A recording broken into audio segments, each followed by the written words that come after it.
ನಮಸ್ಕಾರ ಎಲ್ಲರಿಗೂ. ಹೇಗಿದ್ದೀರಾ ಫ್ರೆಂಡ್ಸ್? ಐ ಥಿಂಕ್ ಎಲ್ಲರೂ ಚೆನ್ನಾಗಿದ್ದೀರಾ ಅಂತ ಅನ್ಕೊಂಡಿದ್ದೀನಿ. Welcome back to our channel. ಇನ್ನು ಯಾರಾದರೂ ನನ್ನ ಚಾನಲ್‌ನ ಸಬ್ಸ್ಕ್ರೈಬ್ ಮಾಡದೆ ನೋಡ್ತಾ ಇದ್ರೆ ಸಬ್ಸ್ಕ್ರೈಬ್ ಮಾಡ್ಕೊಂಡು ಸಪೋರ್ಟ್ ಮಾಡಿ ಅಂತ ಕೇಳ್ಕೊಳ್ತೀನಿ. ಈಗಷ್ಟೇ ಪೂಜೆ ಎಲ್ಲ ಮುಗೀತು. ಸೊ ಪೂಜೆ ಎಲ್ಲ ಮುಗಿಸಿ ಈಗ ವಿಡಿಯೋನ ಸ್ಟಾರ್ಟ್ ಮಾಡಿದ್ದೀನಿ. ಆ್ಯಕ್ಚುಲಿ ಇವತ್ತು ಕಾಲಾಷ್ಟಮಿ. ಕಾಲ ಭೈರವನಿಗೆ ತೆಂಗಿನಕಾಯಿ ಆರತಿ ಮತ್ತು ಬೂದುಗುಂಬಳಕಾಯಿ ಆರತಿ, ತುಪ್ಪದ ಆರತಿನ ಮಾಡಿ ಸಂಕಲ್ಪ ಮಾಡಿ ಕೇಳ್ಕೊಳ್ಳೋದ್ರಿಂದ ತುಂಬಾ ಒಳ್ಳೆಯದಾಗತ್ತೆ. ಸೊ ಹಾಗಾಗಿ ನಾನು ನಮ್ಮನೇಲಿ ತೆಂಗಿನಕಾಯಿ ಆರತಿನ ಮಾಡಿಟ್ಟು ಪೂಜೆ ಮಾಡಿದ್ದೀನಿ. ನಮ್ಮ ಮನೆ ದೇವರು ಕಾಲಭೈರವೇಶ್ವರ ಸ್ವಾಮಿ. ಹಾಗಾಗಿ ಅಂದರೆ ಕಾಲಭೈರವೇಶ್ವರ ಸ್ವಾಮಿ ನಮ್ಮ ಮನೆ ದೇವರು ಅಂತ ಅಷ್ಟೇ ಮಾಡೋಂಗಿಲ್ಲ. ಕಾಲಭೈರವ ಸ್ವಾಮಿ ಶಿವನ ಅವತಾರ ಅಂತ ಹೇಳಲಾಗತ್ತೆ. ಸೊ ಶಿವ ಪರಮಾತ್ಮನ ಅವತಾರ ಆಗಿರೋದ್ರಿಂದ ನಾವೆಲ್ಲರೂ ಪ್ರತಿಯೊಬ್ಬರೂ ಮಾಡ್ಬೋದು. ತುಂಬ ಶಕ್ತಿ ಇರೋವಂಥ ದೇವರು.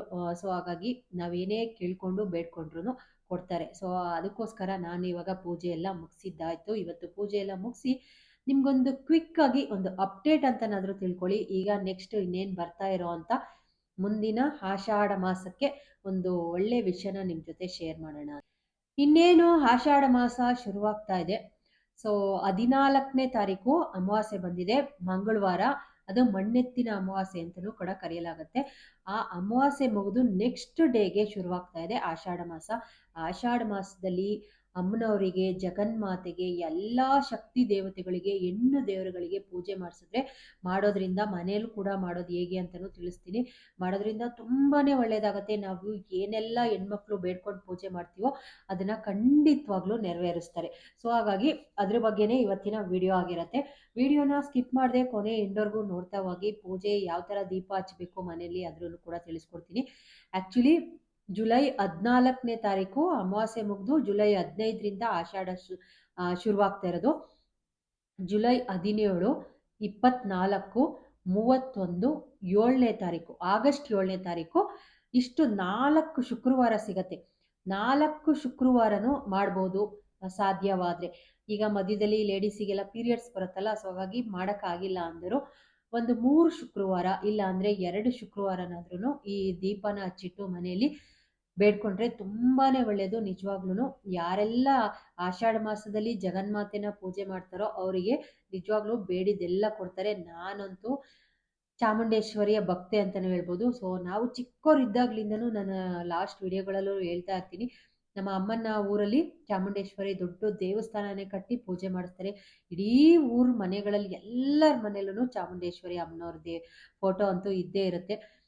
ನಮ್ಮೂರಲ್ಲಿ ಅಷ್ಟೊಂದು ಬಿಲೀವ್ ಮಾಡ್ತೀವಿ ನಾವೆಲ್ಲರೂ ಅಷ್ಟೇ. ಸೊ ಅದಕ್ಕೋಸ್ಕರನೇ ನಾನು ನಮ್ಮ ಮನೇಲಿ ನಾನು ಮಾಡಿಸೋವಂಥ ಆ ಫೋಟೋ ಫ್ರೇಮಿಗೆ ಸೊ ನಾನು 5 ದೇವರುಗಳು ಬರಬೇಕು ಅಂತ ಅವ್ರಿಗೆ ಹೇಳಿದ್ದೆ. ಸೊ ಅದರಲ್ಲಿ ಶಿವ, ಪಾರ್ವತಿ, ಗಣೇಶ, ಲಕ್ಷ್ಮಿ, ಸರಸ್ವತಿ, ಇನ್ನೊಂದು ಚಾಮುಂಡೇಶ್ವರಿ ಅಮ್ಮನವ್ರು ಬರಬೇಕು ಅಂತ ಹೇಳಿ ಮಾಡಿಸ್ಕೊಂಡಿದ್ದಾಯಿತು. ತುಂಬ ಬಿಲೀವ್ ಮಾಡ್ತೀವಿ ನಾವು. ಸೊ ಅಮ್ಮನವ್ರು ಇಲ್ದೇ ಈ ಜಗತ್ತೇ ಇಲ್ಲ. ಹಾಗೆಯೇ ಆಗಸ್ಟ್ 4ನೇ ತಾರೀಕು, ಸೊ ಮಂಗಳವಾರ, ಈ ವರ್ಷ ಚಾಮುಂಡೇಶ್ವರಿ ಜನ್ಮೋತ್ಸವ ಆಗಸ್ಟ್ 4ನೇ ತಾರೀಕು ಮಂಗಳವಾರನೇ ಬಂದಿದೆ. ತುಂಬ ವಿಶೇಷವಾಗಿರೋವಂಥದ್ದು. ತುಂಬ ಆರಾಮಾಗಿ ಈಸಿಯಾಗಿ ನಾವೆಲ್ಲರೂ ಚಾಮುಂಡಿ ಬೆಟ್ಟಕ್ಕೆ ಹೋಗಿ ಪೂಜೆ ಮಾಡಿಸ್ಕೊಂಡು ಮೊದಲೆಲ್ಲ ಬರ್ತಾಯಿದ್ವಿ. ಆದರೆ ಇವಾಗ ಅದನ್ನು ಬಿಸ್ನೆಸ್ ಮಾಡ್ಕೊಂಡ್ಬಿಟ್ಟಿದ್ದಾರೆ. ಏನು ಮಾಡೋಕ್ಕಾಗಲ್ಲ. ಹೋಗೋಕ್ಕೆ ಸಾಧ್ಯವಾದರೂ ಹೋಗಿ ಬನ್ನಿ, ಇಲ್ಲಾಂದರೆ ಇಲ್ಲೇ ಹತ್ರದಲ್ಲಿರೋ ಅಮ್ಮನವ್ರ ದೇವಸ್ಥಾನಕ್ಕೆ ಹೋಗಿ ಕೈ ಮುಗಿದು ಎಲ್ಲೆಲ್ಲೂ ನೀನೇ ಅಂತ ಬೇಡ್ಕೊಂಡ್ರೆ ಆಯಿತು. ಸೊ ತುಂಬಾ ಒಳ್ಳೆಯದು. ನಾನು ಈ ಪೂಜೆ ಬಗ್ಗೆ ಒಂದು ದೀಪನ ಹಚ್ಚಿ ಯಾವ ಥರ ಜಗನ್ಮಾತೆನ ಹೊಲಿಸ್ಕೊಳ್ಳೋದು ಅಂತ ತೋರಿಸ್ಕೊಟ್ಟಿದ್ದೀನಿ. ಅದನ್ನು ಕ್ವಿಕ್ಕಾಗಿ ಹೋಗಿ ಹಿಂಗೋಗಿ ನೋಡ್ಕೊಂಬಂದ್ಬಿಡಿ. ಸೊ ಯಾವ ಥರ ಮಾಡೋದು ಅಂತಲೂ ತೋರಿಸಿ. ಮೊದಲಿಗೆ ದೀಪ ರೆಡಿ ಮಾಡ್ಕೊಳ್ಳೋಣ. ಇಲ್ಲಿ ಹಿತ್ತಾಳೆ, ತಾಮ್ರ, ಬೆಳ್ಳಿ ಇಲ್ಲ ಯಾವುದು ಸಿಗಲಿಲ್ಲ ಅಂದರೆ ಅಡಿಕೆ ಪಟ್ಟೆ ತಗೊಳ್ಳಿ. ಸೊ ಯಾಕಪ್ಪ ಅಂದರೆ ತುಂಬ ಜನ ಕೇಳ್ತಾ ಇರ್ತೀರಾ, ಅದಕ್ಕೋಸ್ಕರ ಸ್ಟೀಲು ಮತ್ತು ಪ್ಲಾಸ್ಟಿಕ್ನ ಮಾತ್ರ ತೊಗೊಳ್ಬೇಡಿ. ತಟ್ಟೆನ ತೊಗೊಳ್ಳಿ, ಸ್ವಲ್ಪ ಅಗಲ ಇರೋ ತಟ್ಟೆ ತೊಗೊಳ್ಳಿ. ಆಮೇಲೆ 6 ವಿಳ್ಯದೆಲೆನ ತೊಗೊಳ್ಬೇಕಾಗತ್ತೆ. ವಿಳ್ಯದೆಲೆನ ಹಾಕಿ ಅದ್ರ ಮೇಲ್ಗಡೆ ಅಕ್ಕಿ ಹಾಕ್ಕೊಳ್ಬೇಕು. ಅಕ್ಕಿನ ಹಾಕ್ಕೊಂಡಿದ್ದಾದ್ಮೇಲೆ ₹1 ಕಾಯಿನ್ನ ಇಡ್ತಾ ಇದ್ದೀನಿ. ಕಾಯಿನ ಇಟ್ಟಿದ್ದಾದ್ಮೇಲೆ ಇದಕ್ಕೆ ಅರಿಶಿನ, ಕುಂಕುಮ ಎಲ್ಲವನ್ನು ಇಟ್ಕೊಳ್ಳಿ. ಹಿಂದಿನ ದಿನವೇ ದೇವ್ರ ಮನೆದೆಲ್ಲ ಕ್ಲೀನ್ ಮಾಡಿ ರೆಡಿ ಮಾಡಿ ಇಟ್ಕೊಂಡಿರಿ, ಅವಾಗ ಈಸಿ ಆಗತ್ತೆ. ಈಗ ಜುಲೈ 17ನೇ ತಾರೀಕಿಗೆ ಮೊದಲ ಆಷಾಢ ಶುಕ್ರವಾರ ಶುರು ಆಗ್ತಾ ಇರೋದು. ಮಣ್ಣಿನ ದೀಪ ಬೇಕಾಗತ್ತೆ ಇದಕ್ಕೆ. ಆ್ಯಕ್ಚುಲಿ ಮಣ್ಣಿನ ದೀಪಕ್ಕೆ ಒಂದು ಅಗಲವಾಗಿರೋದು, ಸೊ ಇಡೀ ದಿನ ಬೆಳಗ್ಗೆ ಹಚ್ಚಿದ್ರೆ ಸಂಜೆ ತನಕ ಉರಿಯೋ ಥರ ಒಂದು ಅಗಲವಾಗಿರೋ ದೀಪ ತಗೊಂಡು, ಅದಕ್ಕೆ ಒಂದು ಸ್ವಲ್ಪ ಗಂಧ ನೀಟಾಗಿ ದೀಪಕ್ಕೆ ಅಲಂಕಾರ ಮಾಡ್ಕೊಳ್ಬೇಕು. ಸೊ ಮಣ್ಣಿಂದೇ ತಗೊಳ್ಳಿ, ಮಣ್ಣಿಂದು ತುಂಬ ಶ್ರೇಷ್ಠ. ಅದಕ್ಕೋಸ್ಕರ ಅರಿಶಿನ, ಕುಂಕುಮ, ಗಂಧ ಎಲ್ಲ ಇಟ್ಕೊಂಡು ನೋಡಿ, ಈ ಥರ ದೊಡ್ಡ ದೀಪನ ನಾನು ತುಂಬ ದೀಪಗಳನ್ನ ಈ ಥರ ಇಟ್ಕೊಂಡಿರ್ತೀನಿ. ನಿಮ್ಮ ಹತ್ರ ಅಕಸ್ಮಾತ್ ದೀಪ ಇಲ್ಲ ಅಂದರೆ ಗ್ರಂಥಿ ಅಂಗಡಿನಲ್ಲಿ ಹೋಗಿ ಹೊಸ ದೀಪ ಕೂಡ ತೊಗೊಳ್ಬೋದು, ಇಲ್ಲ ಹಳೆ ದೀಪ ಇದ್ದರೆ ಅದನ್ನು ಕೂಡ ಯೂಸ್ ಮಾಡ್ಕೊಳ್ಬೋದು. ದೀಪಕ್ಕೆ ಸ್ವಲ್ಪ ಚೆನ್ನಾಗಿ ಅಲಂಕಾರ ಮಾಡ್ಕೊಳ್ಬೇಕು. ಸೊ ಇದನ್ನ ಪ್ರತಿ ಶುಕ್ರವಾರ ಮಾಡ್ಕೊಳ್ಬೇಕು. ಇದು ಶುಕ್ರವಾರ ಮಾಡಿದ್ದಾದ್ಮೇಲೆ ನೆಕ್ಸ್ಟ್ ಶನಿವಾರ ಇದನ್ನ ತೆಗೆದು ಬಿಡಬೇಕು. ಮತ್ತೆ ನೆಕ್ಸ್ಟ್ ಶುಕ್ರವಾರ ಮಾಡುವಾಗ ಮತ್ತೆ ಇದನ್ನ ಮಾಡ್ಕೊಳ್ಬೇಕು. ಚಾಮುಂಡೇಶ್ವರಿ ಅಮ್ಮನವ್ರ ಫೋಟೋ ಇದೆ, ವಿಗ್ರಹ ಇದೆ ಅಂದರೆ ಅದ್ರ ಮುಂದೆ, ಅದ್ರ ಫ್ರಂಟಲ್ಲಿ ಇಟ್ಕೊಳ್ಳಿ, ಮುಂಭಾಗದಲ್ಲಿ ಇಟ್ಕೊಂಡ್ರೆ ಸಾಕು. ಆಮೇಲೆ 2 ಬತ್ತಿನ ಹಾಕೊಳ್ಬೇಕಾಗತ್ತೆ. ಸೊ ಈ ಥರ ಉದ್ದ ಇರೋ ಬತ್ತಿನ ಹಾಕೊಂಡು ಸುತ್ತ ಹೂವ ಯಾವ್ದು ಬೇಕಾದರೂ ಇಟ್ಕೊಳ್ಬೋದು. ನೀವು ಸ್ವಲ್ಪ ದೀಪಕ್ಕೆ ಚೆನ್ನಾಗಿ ಅಲಂಕಾರ ಮಾಡ್ಕೊಳ್ಬೇಕು. ನಿಮ್ಮ ಹತ್ರ ಫೋಟೋ ಏನಾದರೂ ಇಲ್ಲ ಅಂದರೆ ಸಂಕಲ್ಪ ಮಾಡುವಾಗ ಚಾಮುಂಡೇಶ್ವರಿಗೆ ಇಲ್ಲ ಯಾವ ಹೆಣ್ಣು ದೇವರಿಗಾದರೂ ಮಾಡ್ಬೋದು. ನಾನು ಚಾಮುಂಡೇಶ್ವರಿ ಅಮ್ಮನವರಿಗೆ ಸಂಕಲ್ಪ ಮಾಡ್ತಾ ಇದ್ದೀನಿ. ಇದರ ಇದರಲ್ಲಿ ಆಷಾಢ ಮಾಸದಲ್ಲಿ ಇದು ತುಂಬಾನೇ ಶ್ರೇಷ್ಠವಾಗಿ ಮಾಡೋ ಅಂಥದ್ದು. ತುಂಬ ಒಳ್ಳೆಯದು. ಸೊ ಹಾಗಾಗಿ ನಿಮ್ಮ ಮನೇಲಿ ಯಾವ ಎಣ್ಣೆ ಯೂಸ್ ಮಾಡ್ತೀರೋ ಅದನ್ನು ನೀವು ಯೂಸ್ ಮಾಡಿ. ನಮ್ಮ ಮನೇಲಿ ನಾನು ಯೂಶಲಿ ಕೊಬ್ಬರಿ ಎಣ್ಣೆ ಯೂಸ್ ಮಾಡ್ತೀನಿ. ಆಮೇಲೆ 1 ಕರ್ಪೂರ, 2 ಏಲಕ್ಕಿ, 4 ಲವಂಗವನ್ನು ಹಾಕೊಳ್ಬೇಕು. ಇದು ಧನಾಕರ್ಷಣೆ ಮಾಡುವಂಥ ಶಕ್ತಿ ಇರುವಂಥದ್ದು. ಸೊ ಹಾಗಾಗಿ ಇದನ್ನ ಹಾಕೊಂಡಿದ್ದಾದ್ಮೇಲೆ ಸಂಕಲ್ಪ ಮಾಡ್ಕೊಳ್ಬೇಕು. ಒಂದು ಚೀಟಿ ತಗೊಳ್ಳಿ, ವೈಟ್ ಚೀಟಿ. ನೀವು ಏನಕ್ಕೋಸ್ಕರ ದೀಪ ಹಚ್ಚುತ್ತಾ ಇದ್ದೀರಾ, ಏನಿದೆ ನಿಮ್ಮ ಸಂಕಲ್ಪ ಅನ್ನೋದನ್ನ ಬರ್ಕೊಳ್ಳಿ. ಮೇಲ್ಗಡೆ ಓಂ ಚಾಮುಂಡೇಶ್ವರಿಯೇ ನಮಃ ಅಂತ ಬರ್ಕೊಂಡಿದ್ದೀನಿ. ಸೊ ಅಮ್ಮನವ್ರ ಹೆಸರನ್ನ ಬರೆದು ಆಮೇಲೆ ನಾವು ಚೀಟಿನಲ್ಲಿ ಏನು ಸಮಸ್ಯೆ ಇದೆ, ಯಾವುದಕ್ಕೋಸ್ಕರ ಪೂಜೆ ಮಾಡ್ತಾ ಇದ್ದೀವಿ ಅನ್ನೋದನ್ನ ನೀಟಾಗಿ ಬರ್ಕೊಳ್ಬೇಕಾಗತ್ತೆ. ಬರ್ಕೊಂಡಿದ್ದಾದ್ಮೇಲೆ ಇಲ್ಲಿ 1 ಅಥವಾ 2 ಸಮಸ್ಯೆನ ಬರ್ಕೊಳ್ಬೋದು ಚೀಟಿನ. ನಾನಿಲ್ಲಿ ಯೂಶಲಿ 2 ಚೀಟಿನ ಬರ್ಕೊಂಡಿದ್ದೀನಿ. ಒಂದೊಂದು ಸಮಸ್ಯೆಗೆ ಒಂದೊಂದು ಚೀಟಿ ಸಪ್ರೇಟಾಗಿ ಬರ್ಕೋಬೇಕು. ಒಂದೇ ಚೀಟಿನಲ್ಲಿ ಬರೆಯೋದು ಬೇಡ. 2 ಚೀಟಿನ ಸಪ್ರೇಟಾಗಿ ಬರ್ಕೊಂಡು ಈ ಥರ ಸೊ 2ನ್ನು ಫೋಲ್ಡ್ ಮಾಡಿದ್ದಾದ್ಮೇಲೆ ನೀವು ಕೈಯಲ್ಲಿ ಅಕ್ಷತೆ, ಹೂವ ಹಿಡ್ಕೊಂಡು ಇವಾಗ ಸಂಕಲ್ಪ ಮಾಡ್ಕೊಳ್ಬೇಕು. ಅಮ್ಮನವರಿಗೆ ನಾನು ಮಾಡ್ತಾ ಇರೋವಂಥ ಪೂಜೆ ನಿಮ್ಗೆ ಎಷ್ಟು ವಾರ ಸಾಧ್ಯನೋ ಅಷ್ಟು ವಾರ ಮಾಡಿ. ಮಾಡ್ತಾ ಇರೋವಂಥ ಪೂಜೆ ಇದಕ್ಕೋಸ್ಕರ. ಹಾಗಾಗಿ ನಮಗೆ ಇದನ್ನೆಲ್ಲ ಒಳ್ಳೇದು ಮಾಡಿಕೊಡು ನೀನು ಅಂತ ಕೇಳ್ಕೊಳ್ಬೇಕು.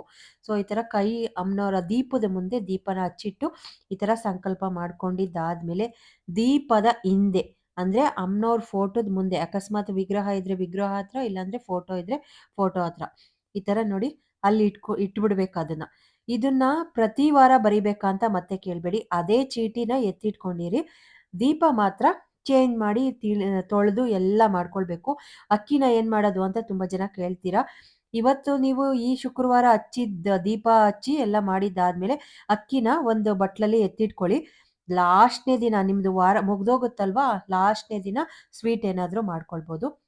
ಸೊ ಇದನ್ನ ಸಂಜೆ ತನಕ ಉರಿಯೋದನ್ನ ನೋಡ್ಕೊಳ್ಳಿ. ದೀಪ ಹಚ್ಚಿ, ಕಡ್ಡಿ ಹಚ್ಬೋದು. ಹಾಗೇನೆ ತುಪ್ಪದ ಆರತಿನ ಮಾಡಿ, ತುಂಬಾನೇ ಒಳ್ಳೆಯದು.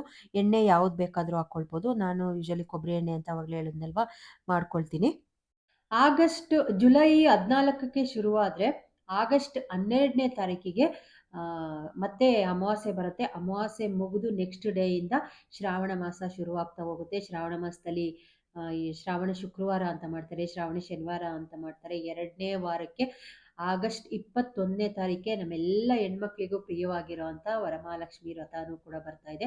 ವರಮಹಾಲಕ್ಷ್ಮಿ ವ್ರತನ 21ಕ್ಕೆ ಮಾಡ್ಬೇಕಂತ ತುಂಬ ಜನ ಕೇಳ್ತಾ ಇರ್ತೀರ. 21ಕ್ಕೆ ಮಾಡಬೇಕು ಅಂತ ಸೊ ಅದು ಕ್ಯಾಲೆಂಡ್ರಲ್ಲಿ ಎಲ್ಲ ಕಡೆ ಇರುತ್ತೆ. ಸಾಧ್ಯವಾಗಿಲ್ಲ ಅಂದರೆ 4 ಶುಕ್ರವಾರ ಬರುತ್ತಲ್ಲ, ಅದರಲ್ಲಿ ಈಗ ಪೀರಿಯಡ್ಸ್ ಪ್ರಾಬ್ಲಮ್ ಎಲ್ಲ ಆದಾಗ ಏನು ಮಾಡೋಕ್ಕಾಗಲ್ಲ, 4 ಶುಕ್ರವಾರದಲ್ಲಿ ಮಾಡ್ಕೊಳ್ಬೋದು ಯಾವತ್ತಾದರೂ ಒಂದಿನ. ಸೊ ಈ ಆಷಾಢ ಮಾಸದಲ್ಲಿ ಮಾತ್ರ ನಿಜವಾಗ್ಲೂ ನೀವು ಮಾಡಿ ನೋಡಿ.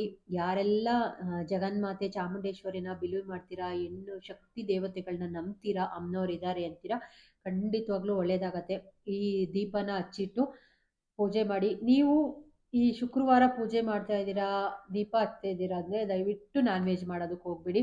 ತುಂಬ ಜನ ಮತ್ತೆ ಅದ್ರ ಬಗ್ಗೆನೇ ಕಮೆಂಟ್ ಮಾಡ್ತೀರಾ. ಅದಕ್ಕೋಸ್ಕರ ಒಂದು ಸ್ವಲ್ಪ ಈ ಥರ ಬೇರೆ ದಿನ ಮಾಡ್ಕೊತೀನಿ. ಆದರೆ ನೀವು ಶುಕ್ರವಾರ, ಮಂಗಳವಾರ 2 ದಿನನೂ ಮಾಡ್ಬೋದು. ನೀವು ಮಂಗಳವಾರನಾದ್ರೂ ದೀಪ ಹಚ್ಚಿಟ್ಟು ನೋಡ್ಕೊಳ್ಬೋದು, ಶುಕ್ರವಾರನಾದರೂ ನೋಡ್ಕೊಳ್ಬೋದು. ಶುಕ್ರವಾರ ಮಾಡಿದ್ರೇ ತುಂಬ ಒಳ್ಳೆಯದು. ಚಾಮುಂಡೇಶ್ವರಿಗೆ ಶುಕ್ರವಾರ ತುಂಬ ಪ್ರಿಯವಾಗಿರೋ ಅಂಥದ್ದಲ್ವ. ಸೊ ಹಾಗಾಗಿ ಶುಕ್ರವಾರ ಮಾಡ್ಕೊಳ್ಳಿ, ತುಂಬಾ ಒಳ್ಳೆಯದಾಗತ್ತೆ. ಈ ದೀಪನ ಹಚ್ಚಿಟ್ಮೇಲೆ ಸ್ವಲ್ಪ ಮಡಿಯಿಂದ ಇರಬೇಕು. 2 ವಾರ ಅದು ಮಾಡಿ, ಇಲ್ಲಾಂದರೆ ಸಾಧ್ಯವಾದರೆ 3 ವಾರ ಮಾಡಿ. 4 ವಾರ ಮಾಡೋಕ್ಕಾಗತ್ತೆ ಅಂದರೆ 4 ವಾರನೂ ಮಾಡ್ಕೊಳ್ಳಿ. ತುಂಬ ಒಳ್ಳೆಯದು. ಜಗನ್ಮಾತೆ ಎಲ್ಲರಿಗೂ ಒಳ್ಳೇದು ಮಾಡ್ತಾರೆ. ನಂಬಿಕೆ ಇರಬೇಕು ಅಷ್ಟೇ. ಸೊ ನಾನಂತೂ ಆಷಾಢ ಮಾಸದಲ್ಲಿ ಹಾಗೆಯೇ ನವರಾತ್ರಿ ಆಗಿರ್ಬೋದು, ಇದನ್ನೆಲ್ಲ ಮಾಡ್ತಾ ಇರ್ತೀನಿ. ಸೊ ಗೊತ್ತಿಲ್ಲ, ಅಮ್ಮನವ್ರ ಆಶೀರ್ವಾದ ನಮ್ಮ ಮೇಲೆ ಇದ್ದರೆ ಸಾಕು ಅಷ್ಟೇ. ನಾನು ಮಾಡೋ ಪೂಜೆ ಬಗ್ಗೆ ಒಂಚೂರು ತಿಳ್ಕೊಂಡಿರೋದ್ರ ಬಗ್ಗೆ ನಿಮಗೆ ತಿಳಿಸ್ತಾ ಹೋಗ್ತೀನಿ ಅಷ್ಟೇ. ಯಾರೆಲ್ಲ ಸ್ಟಾರ್ಟ್ ಮಾಡಬೇಕು ಅಂತ ಇದ್ದೀರಾ, ಖಂಡಿತವಾಗ್ಲೂ ಶುರು ಮಾಡ್ಕೊಳ್ಳಿ. 14ನೇ ತಾರೀಕು ಅಮಾವಾಸ್ಯೆ ಮುಗಿದು 15, 16, 17ಕ್ಕೆ ಮೊದಲನೇ ಅಮಾವಾಸ್ಯೆ ಶುಕ್ರವಾರ ಬರುತ್ತೆ. ಮೊದಲನೇ ಆಷಾಢ ಶುಕ್ರವಾರ 17ನೇ ತಾರೀಕು, ಜುಲೈ 17ನೇ ತಾರೀಕು ಮೊದಲ ಆಷಾಢ ಶುಕ್ರವಾರ ಶುರುವಾಗುತ್ತೆ. ಅವತ್ತಿನಿಂದ ಶುರು ಮಾಡ್ಕೊಂಡು ಹೋಗ್ಬೋದು. ಸೊ ಈ ಲಾಗ್ನ ಇಲ್ಲಿಗೆ ಎಂಡ್ ಮಾಡ್ತೀನಿ. ಮುಂದಿನ ಲಾಗಲ್ಲಿ ಮತ್ತೆ ಸಿಗ್ತೀನಿ. ನಮಸ್ಕಾರ. Love you all.